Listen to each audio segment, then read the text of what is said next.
Welcome back to Outdoors with Larry Ray, brought to you proudly by Tennessee Wildlife Resource Agency, Barton Power Sports, Sportsman's Warehouse, and Best Care Home Services. Hey, good Saturday morning. Welcome back to Outdoors with Larry Ray as we roll along. This is our 18th year on the air, and we appreciate all you listeners out there in Brownsville and Jackson and all throughout West Tennessee and North Mississippi and East Arkansas and, of course, in the Memphis area. And this being the third Saturday of the month, we've called them in. You know, I asked John Gordon to come in and fill in for Guy Trebo. Guy couldn't be here, and John said, yeah. So we got John Gordon from Ducks Unlimited with us this morning. And, John, I know we've already learned something from Andy Tweed, and we've learned something about ground blinds, and we're going to learn something about humor. I always like humor, you know it? Andy Tweed was really humorous. He is funny. He is funny. And then, of course, this is third Saturday. That means there's a long pause there. There is a long pause. The man with the FM voice. You folks. The FM voice? Is that what it is now? It is. It really is. I mean, you really have the radio voice. You know it? Thank you, Larry. Good morning, everybody. Is that not great? Barton. You know, and we might let... He's the best. I think for the next two segments, we'll let each of y'all do an introduction. I would do the intros? Yeah, but I didn't want you to do this one because dueling intros. Yeah, you wouldn't pronounce his name. So I know how to pronounce his name. So, hey, this is kind of a long story, and I'll make it short that I've been trying to get a copy of this book for several times, and I just got it. It's called Big Game Hunting 101, which sounds like it fits me really. That's what I majored in college. Big Game Hunting 101, you know, and it's the way I went. But we have the man who has written this humorous book. That is Fred Kloecker. Kloecker. I'm trying to hit it. Did I hit it close, Fred? It's Kloecker. Close enough, though. I've been called worse. All right. Kloecker. I got it now. Fred Kloecker. Good morning, Fred. How you doing? Good morning, sir. Thank you for having me. Well, I'm looking forward. I hadn't had a chance, as I told Fred before we started, to really look at it, but I can tell, and the interest is there, and I think that you had fun because in the big type it says Big Game Hunting 101. What does it say under that, Fred? No room service and other terrifying realities. Let's talk about the book. Give me the idea of how you came up with this, and it looks like you really like to poke fun at yourself. Is that right? Well, I do. It's all about the laugh for me. This started out as something to give the guys I've hunted with over the years, something to remind them of our adventures and antics, and really something to make them laugh. But it turned into something else, really. It became an opportunity to really motivate people, teenagers, all the way through the older set that loves hunting and even non-hunters.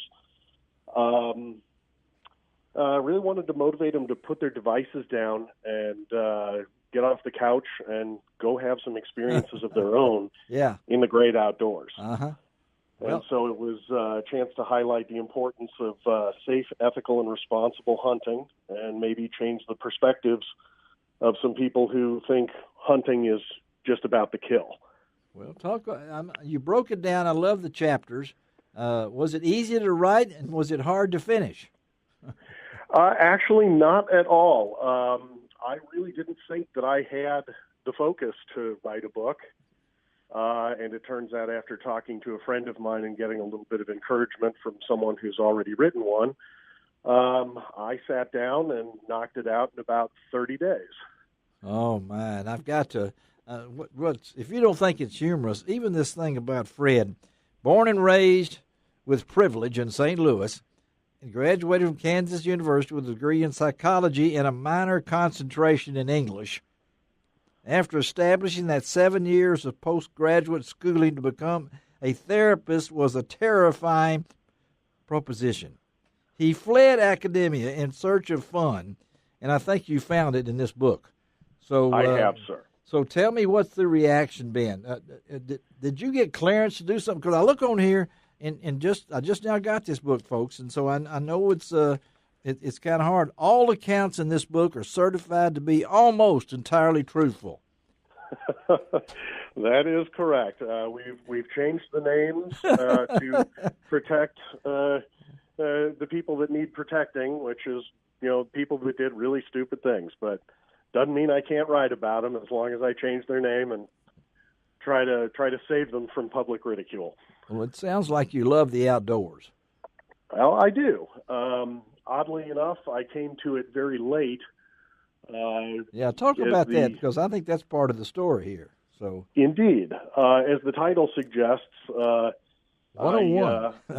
101. I'm very much a beginner, quite the greenhorn, but I was really brought up in kind of the country club set and the first class travel and that sort of thing, which was fantastic. Nothing bad to say about that. Privilege, you said. Exactly, and that's okay. Yes. But thanks to my hunting partner, John Kloecker, I met him through my parents. He happened to be a neighbor. Yeah. And he kind of took me under his wing and showed me the finer points of hunting and had me get over a few things like not liking the cold, not liking to get up early. Yeah. Right. Hard to get me to stop talking, as you can tell. That's never a good thing in a duck blind or, out in the woods trying to hunt things. So it's great on the radio, though. So you just keep going. Yeah. Well, my friends in college always said I had a face for radio. So well, you've just joined in then. So you'll is your picture in this? I don't see your picture in this book. Then that's really got me strange now. So I mean, well, if you look at the very end, there's a picture with me and my elk.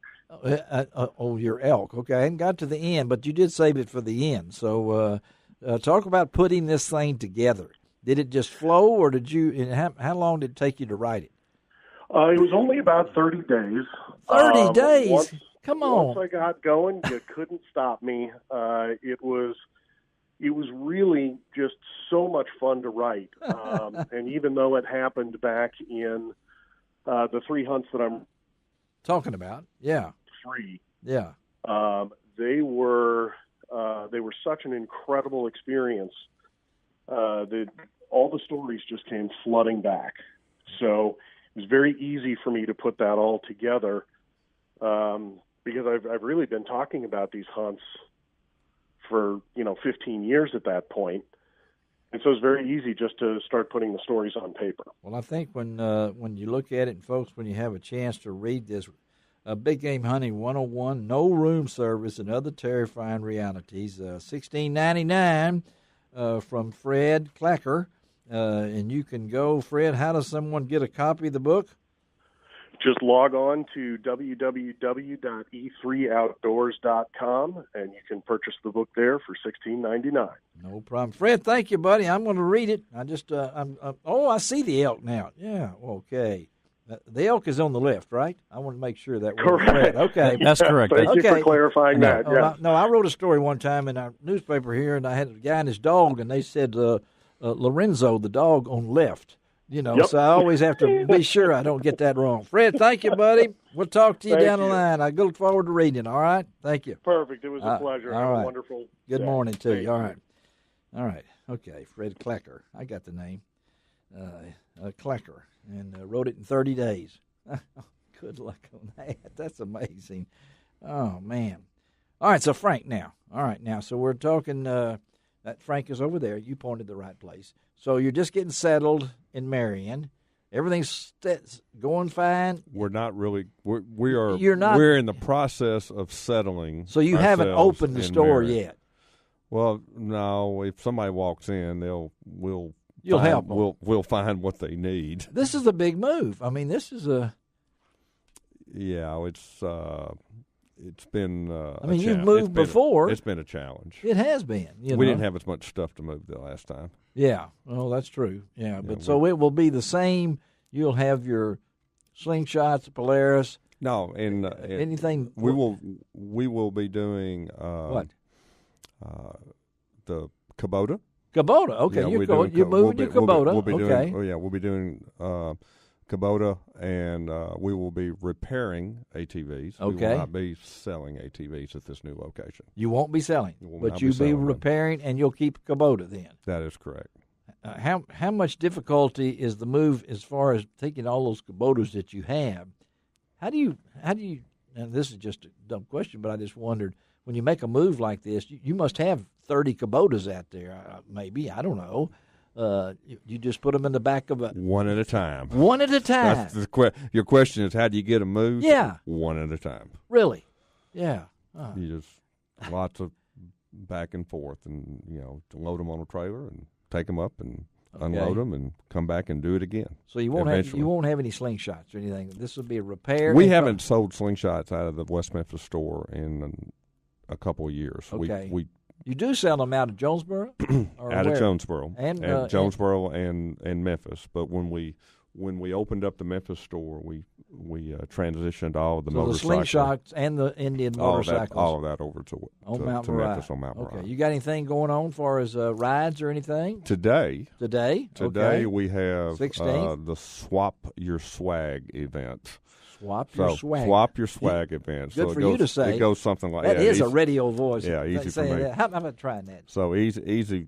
So what you do is you come in with your old motorcycle T-shirt, like maybe that other American motorcycle company begins with an H and ends with a D. You come in there with your old Harley Davidson T-shirt and bring it to us, and we'll give you a brand new Indian T-shirt. Really? You yep. actually? And then.